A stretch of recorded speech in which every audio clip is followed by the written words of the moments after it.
Charles Renaud Lavoie. Renaud, comment ça va? Ça va très, très bien. Dylan Larkin, d'accord avec toi, je le prendrais dans mon équipe. D'accord avec toi. Ben voyons. Je sais que tu as mis une petite parenthèse là. Oui, je mets des bémols. Je mets des bémols parce que je pense qu'il faut faire notre deuil. Pas de bémol. Mais tu sais, il débarquerait, je serais content pareil, là. Non, mais il débarquerait, je serais content. Je pense que tu serais pas mal content, même. Mais il nous a pas mis sa liste. Je pense que tu serais plus que content. Mais il nous a pas mis sa liste. Une liste, ça change. Une liste, ça change. Let's go. Tout ça change dans la vie. Let's go. Tout ça change. Une liste, c'est comme une liste d'épicerie. Demande à notre ami Michel Bergeron quand il a fallu chercher son chouquel, là, il a été 3-4 fois à l'épicerie là, pour le chouquel. Là, ça a pris du temps là, avant qu'il revienne avec le chouquel. C'est pas simple à trouver. C'est jamais ce qui peut arriver avec une liste. Pas simple. Non, c'est pas simple. C'est pas simple. Alors, fait plus froid en dedans que dehors, visiblement. Ben oui, ici, dans les amphithéâtres, là c'est pas si pire que ça, là. Mais je vous dis, puis les gens qui vont voir des matchs de hockey le savent, vous allez voir maintenant un match de hockey Ligue nationale, peu importe l'amphithéâtre, vous allez vous geler les fesses. Et c'est pire que pire. Quand j'étais du côté, justement, de la Caroline, même ici, on me dit que la température, la journée du match, là, donc demain, quand on va arriver ici, là, pour la rencontre, c'est 11 degrés Celsius. 11 degrés. Wow. Il y a même une ville, cette année, où on s'est vanté. Rappelle-toi, on était ensemble. Je pense que c'était Utah. 7 degrés Celsius. On se fait des high-five. Le monde se gèle, le popotin. On se fait des high-five, 7 degrés. Come on, là. À un moment donné, là, une glace, c'est une glace, là. Ils veulent une qualité de glace qui est imparable. Ça nous change de Madison Square Garden à une époque où on breakait dans le ciment, rendu au mois de mai. Oui. Mais entre les deux, il y a peut-être un juste milieu à trouver. C'est un petit peu comme ça. Ouais. Comment? Encore un petit peu comme ça, me dit-on. Encore un petit peu comme ça. MSG, c'est une des glaces les plus difficiles. Ouais. Ah bon? Oui, parce qu'il n'y a pas de déshumidificateur. Oui. Il y a encore beaucoup d'humidité dans le building. En plus, imagine-toi. Alors, les nouvelles sont bonnes pour un gars qu'on aime beaucoup, William Carrier. Oui.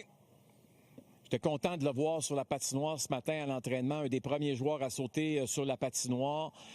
Et tout indique qu'il va disputer la rencontre de demain. On ne lui a pas parlé après l'entraînement d'aujourd'hui, mais nos impressions, là, c'est que Nicolas Deslauriers ne jouera pas, ne prendra pas sa place. Même chose pour Jesperi Kotkaniemi. Les deux ont fait du temps supplémentaire ce matin.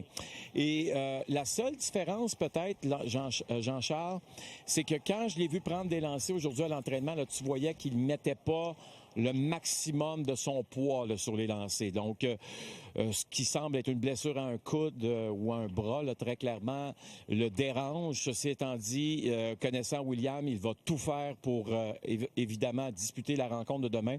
Souvent, ce qu'on fait, une journée comme aujourd'hui, c'est qu'on lui a fait faire des traitements, puis on veut aller voir dans un entraînement comme aujourd'hui comment il se sent avec les traitements qu'on a faits. Est-ce qu'on a d'autres traitements à faire?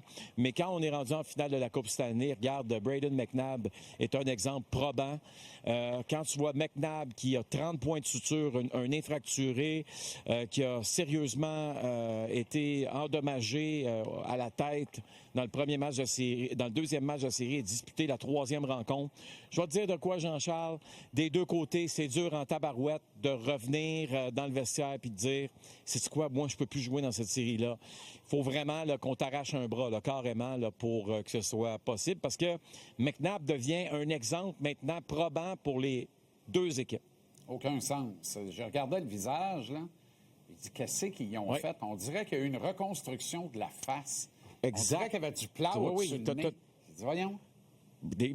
Mais je pense que tu ne te trompes pas. Il a un protecteur, là, vraiment placé sur le... Mais je ne sais pas si c'est un protecteur ou une reconstruction qu'on doit protéger. C'est clair, net et précis qu'on doit protéger quelque chose. Il ne peut plus avoir de choc à cet endroit-là, là, visiblement. Il y avait un... Regarde-moi ça. Incroyable. J'en reviens pas. Hey, il n'y a pas beaucoup de monde qui en revient. Non. Des fois, là, la cage à poules, c'est bien correct. C'est parfait. C'est parfait. Oui. Enlève pas ça. Et je trouve qu'il apporte trop proche du nez, ta Baslac. On devrait la déformer un peu pour éloigner ça. Bref, il y avait un absent, toutefois, de marque à l'entraînement des Hurricanes dans l'autre camp. Ben, rappelle-toi le deuxième but refusé là, par les Hurricanes, là, aux Golden Knights sur les Hurricanes. Hein. Il se fait frapper à la tête, au cou, là, notre ami Frederik Andersen. Il n'était pas sur la glace aujourd'hui. On nous a dit que c'était pour des raisons de maintenance. Ceci étant dit, Brendan Bossé, lui, était sur la patinoire. Ça a été un bon entraînement dans son cas, très actif. Évidemment, Bossé, lors de l'entraînement d'aujourd'hui, c'était de loin le gardien de but le plus actif. Et écoute, c'est un gars qui est prêt. Ses coéquipiers le disent. C'est un gars qui, pendant tous les moments en séries éliminatoires où il n'a pas joué, parce qu'évidemment, il a disputé son premier match dans la dernière rencontre, ce qu'on a fait, c'est qu'il prenait chaque entraînement comme une rencontre. Et quand un gardien de but prend chaque entraînement comme une rencontre, ça veut dire qu'il tente de tout arrêter. Alors, c'est ce qu'il a fait Bosser au cours des dernières semaines, puis ça a apparu dans le dernier match parce qu'il a été fumant à plusieurs occasions. Je me rappelle très bien, Renaud, tu l'as fait remarquer après la première défaite des Canes contre le Canadien dans le match numéro 1. Tu avais assisté à l'entraînement, puis même que de la manière dont ce gars-là travaille, on dit, tu sais, il est prêt, là. Faut qu'il se prépare parce que probablement qu'il s'est fait dire, tu vas embarquer, ça se peut que tu embarques à tout moment. Bien, et c'est pas compliqué, là. Moi, je crois beaucoup au langage corporel dans la vie, OK? Après le premier match de la finale, là, Frederik Andersen, c'est un bon garçon, là, mais ce langage corporel, là, où tu lances pas un bon message à tes coéquipiers. Puis, tu sais, on a parlé souvent à des entraîneurs de gardiens de but qui disent comment c'est important de lancer un message à tes coéquipiers que tu es en parfait contrôle. Carey Price, tu es un des meilleurs dans cette catégorie-là. Toujours en contrôle, le visage confiant. On va dire de quoi Frederik Andersen, je vois pas souvent ça. Quand je le regarde jouer, non plus. Puis c'est drôle de bosser. Du moment qu'il est arrivé devant le filet, j'ai fait tabarouette. Moi, si je suis un joueur des Hurricanes, je prie le petit bon Dieu que c'est lui qui reste pour le reste de la finale. En plus, les gars de ce niveau-là jouent beaucoup les automatiques. Tu sais, ils sont drillés. Ils savent. Fait que là, ils sont drillés pour un droitier. Là, ils pognent la patte gauche. Ça change la dynamique, là. Il n'y a plus de faiblesse sur le bloc. Le bloc est rendu de mythe. C'est un détail. Mais il faut que tous ces détails-là finissent par rapporter. À ce niveau-là, c'est pas un détail anodin. Bon, on a commencé même Mitch Marner l'a reconnu. Ben oui. Excuse-moi, Mitch Marner l'a même reconnu en échappant en tir de pénalité. Oui. Il ne savait même pas qu'il y avait un changement de gardien, imagine. Eh boy. Ça, il aurait dû se taire, mais en tout cas, il va gagner le Conn Smythe pareil. Gagne ou perd la finale. Pareil. Bon, on a commencé avec Carrier et les Hurricanes. Oui. On a fait un tour chez les Golden Knights avec McNabb. On est retourné avec Anderson. On finit ça avec les Golden Knights. 2 absents d'entraînement. Oui.